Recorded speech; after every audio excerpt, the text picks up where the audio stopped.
Isang siyensayang araw sa inyong lahat. Ako si Fortunato Boy de la Peña ng Department of Science and Technology o DOST. Welcome to Siyensikat, ang programang naglalayong sagutin ang anumang katanungan o hiling ng isang individual o grupo na may kinalaman sa science. Maraming mga wisher ang nagpadala ng kanilang mga tanong at gustong matutunan sa isang science expert o DOST idol. Sa episode na ito, masasaksihan natin na sa pamamagitan ng teknolohiya, makakalikha tayo ng bagong produkto na tutulong sa atin sa pagsasaayos ng estudyo. Ang lahat ng iyan dito sa Siyensikat, Pinoy Popular Science para sa lahat.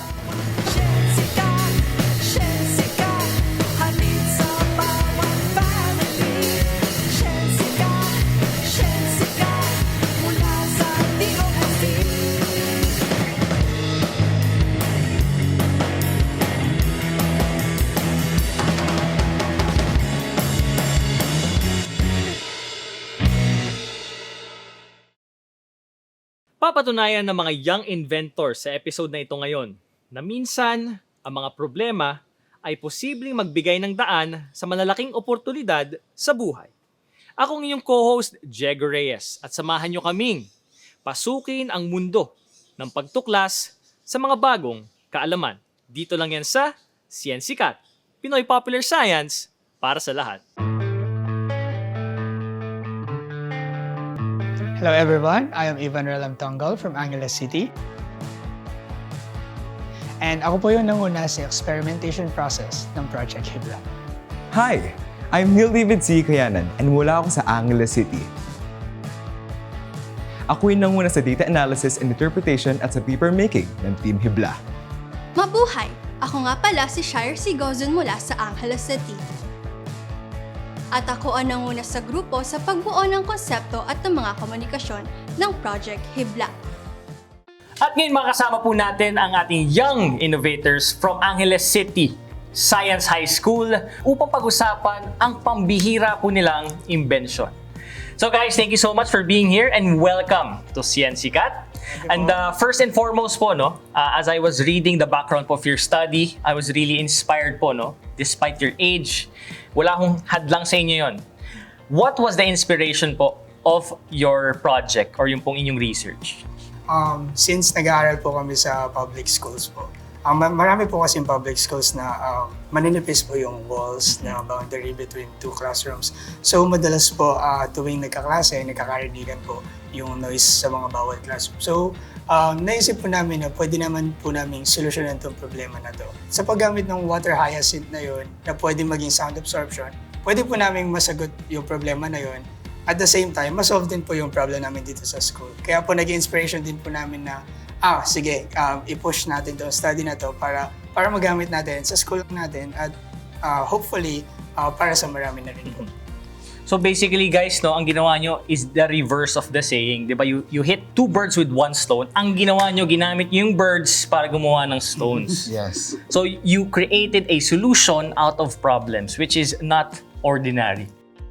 Alam ko po na meron isang proud sa inyo na nagsilbing ina ng inyong project ninyo, si Mama Lolit. Napakalaki po ng naging role ng DOST sa Project Hibla. Palagi naming sinasabi, ang pondo ay napakahirap hanapin para sa isang malaking project katulad ng Hibla. Pero naging posible po lahat ng yon. Naitama namin ang proseso ng paggawa, yung experimentation process because of the funds coming from the DOST, yung tamang proseso ng pagtitest para po pumasa dun sa tinatawag nating standardized testing. Nag-apply po kami ng patent. It's still the DOST na siyang nagbigay suporta sa amin. So in totality po, hanggang sa kasalukuyan, kung papaano po tayo mali-level up natin ang project na ito at makapag-create tayo ng isang bagong industriya para sa bansa natin, nandiyan pa rin po ang DOST para kami po ay suportahan at tulungan.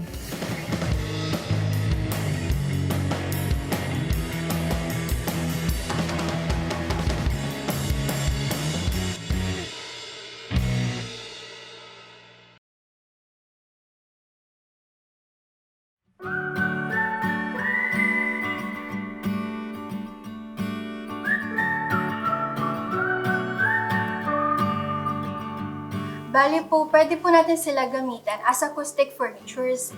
For example po, we can apply them as curtains po, and then acoustic walls.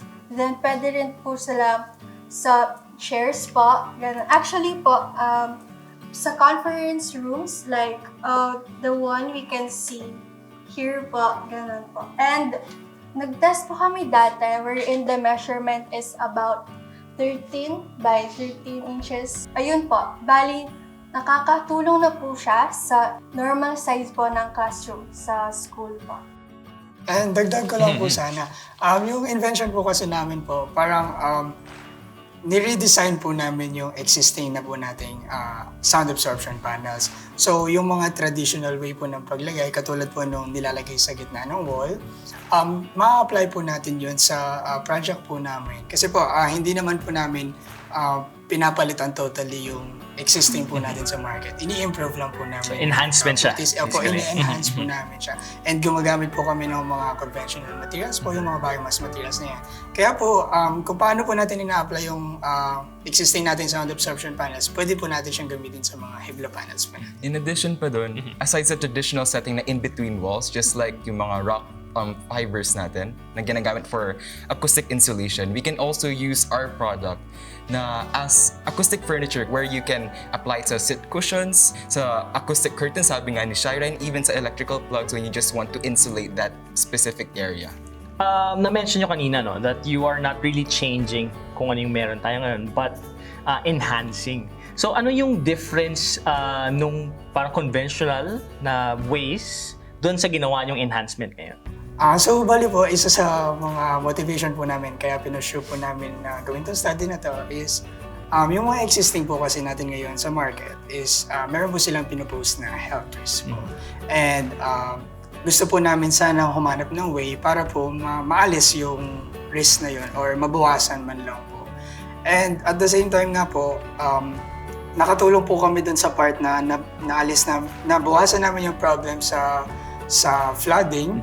Yung Hibla po namin, based sa mga testing po, napatunayan po na mas maganda po yung quality na na-produce po namin compared sa mga existing po. And sobrang laking potential niya po na ma-release din sa market kasi sobrang cheap lang din po ng materials na gagamitin tsaka po ng process ng paggawa po niya. Which is basically readily available kasi Yes. problema nga siya eh. Opo, Yes. Diba? So wala talaga siyang pinagagamitan. Basically, you see it dati as a waste. Opo. Diba? Pero ngayon, But now, may function. May meron na functions. siyang purpose. Yeah. To add pa dun, since the Hibla panels, we also have this version ng bamboo and this abaca. And from there, we applied these two materials kasi we have this booming industry sa abaca and bamboo. A fun fact, while researching Hibla, while doing the study Hibla, we were able to find out yung Philippines actually is the biggest exporter of abaca in the whole world. And I think right now, bamboo, the Philippines is the 5th largest bamboo exporter in the whole world. And if ever now we will be able to apply Hibla dun sa industries natin, we will able to see a more developed abaca and bamboo industry sa Philippines since we're trying to promote and develop it at the same time. So basically, you thought na why not let's see things that we could also use na nasa backyard lang natin basically, na nandito na. So let's innovate and let's create things that could potentially not only help others but also the economy of the Philippines.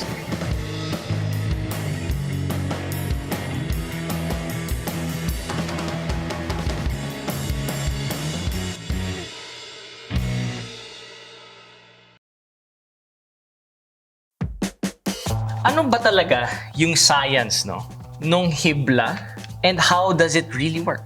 So yung Hibla po kasi kung makikita po natin siya, 50% po siya ng natural biomass natin, which is yung abaca, bamboo, and water hyacinth, and 50% din po siya ng polyester. So initial plano po talaga namin is gumawa ng 100% biomass para po Na product talaga. Opo.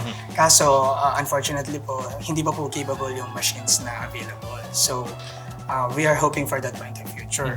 Pero sa makikita po natin ngayon na ginawa po namin, yung properties ng mga materials na ginamit po namin, yun po yung parang nagbigay talaga dun sa science behind our Hibla, which is using the biomass for the sound absorption and using the polyester for the other properties, fire retardancy, and tensile strength, and the like po.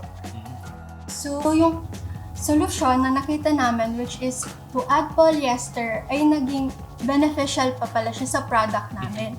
Which is yun nga, na yung product namin, hindi siya makakatulong sa pag-spread ng fire in case man na may ganun mangyari sa mga studios or mga conference rooms natin. So guys, napansin ko lang na talagang naghahanap kayo ng solusyon sa problema. Kasi unang-una yung problema nyo naman, kasi gusto nyo nga na 100% biomass, pero walang machine, gumamit kayo ng polyester, nakakita naman kayo ng additional na benefits. Now, makakasama po natin via a Zoom call ang isa po sa DOST experts po natin from PSURD upang pag-usapan kung paano nga po ba natulungan ng DOST PSURD ang problemang ito ng ating mga young innovators. Itong Team Hibla, ito yung isa sa mga recipients ng ating Young Innovators Program. So exactly that's what this program wants to achieve, na yung pagtulong doon sa mga younger generation of researchers and innovators natin. Kasi sila yung karaniwang may mga challenges talaga sa paggawa ng kanilang mga research. Gaya na nabanggit ko kanina, meron kaming Young Innovators Program. This is an initiative of PSURD para ma-engganyo natin yung mga batang innovators from high school to undertake research, no, by funding their ideas and then of course turning them into reality. Kasi nga alam nyo, pagka mga ganitong edad, mahirap pakakuha ng facility para yung kanilang mga idea ay masuportahan, no? So binarapat namin na suportahan yon. So itong YIP program na ito, kasama dun sa punto na binibigay natin yung stipend para sa mga estudyante, and then malaking part actually dito ginugugulo nila para sa laboratory expenses, testing fees, supplies and materials, at saka iba pang mga gastusin sa implementasyon ng kanilang proyekto. Sa programa, gusto rin na, kagaya na banggit ko kanina, sana maging inspirasyon ito doon sa ating mga kabataan para ma-ignite yung kanilang passion for research and innovation, no? Kasi naniniwala nga tayo na ang kabataan ang pag-asa ng ating bayan, at nakikita natin ito sa larangan din ng science, technology, research and innovation.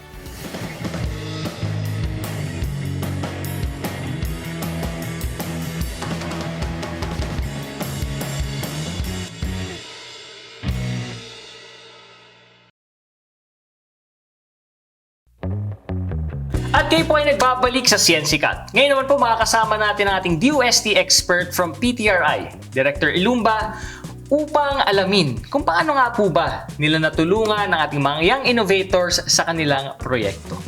Ako po si Celia Elumba. Ako ang director ng Philippine Textile Research Institute. Bago pa man naman dumating ang Team Hibla, marami na kaming pag-aaral na gawa sa nonwovens. Yun yung, in fact, meron kaming project na talagang yun ang tinignan, yung sound absorbency. Kaya sa amin, hindi siya naiiba nung lumapit sila. Ibig ko sabihin lamang doon, handang-handa kami kasi meron na kami mga naunang mga pinag-aralan. So noong 2018, lumapit sa amin ang mga taga Angeles City Science High School. So itong ating mga estudyante, ang interest nila ay makagawa ng alternative sound or acoustic material. So yung pag-develop ng materyales, yung paghanda noong ating hibla, doon sa materials mismo na non-woven na ginawang acoustic board na tinest nila, yun yung mga binigay natin na support, kasama na yung advice ng ating mga subject matter experts sa Institute. So naniniwala ako ng buong-buo na kapag titignan natin na bigyan natin ng pansin ang pagtetela o paggawa ng mga para sa sarili nating magagamit, alam mo, napakayaman talaga natin at marami sa atin hindi na kailangang umalis ng Pilipinas o pumunta sa ibang probinsya o lalawigan sa ating bansa para humanap ng ibang hanap buhay dahil sa sarili nating lugar ay dapat magkaroon tayo ng pangkabuhayan. At sa aming palagay, sa pagtetela, magagawa natin yun. Personally, I'm very proud that there are students and that there are young people that are doing this at this age na lalo-lalo na ngayon, it's very unique na kahit pandemic, wala kayong hindi nyo siya tiningnan as something na that would debilitate you in doing something good not only for your school but for the community. And I do hope that you yourselves din po are proud sa inyong mga sarili. Pero meron pa pong isang proud na teacher or ina ang mga students po na ito or mga young innovators po na ito na makakasama rin po natin ngayon. Si Ma'am Kazarina David. It is truly a blessing to have the Team Hibla together with their advisor, Mrs. Lolita G. Bautista. It is truly a blessing, not only for the school, but also sa entire division of Angeles City. Kasi it's the first time that we have this kind of students na yung magbigay ng karangalan sa ating paaralan at sa ating dibisyon.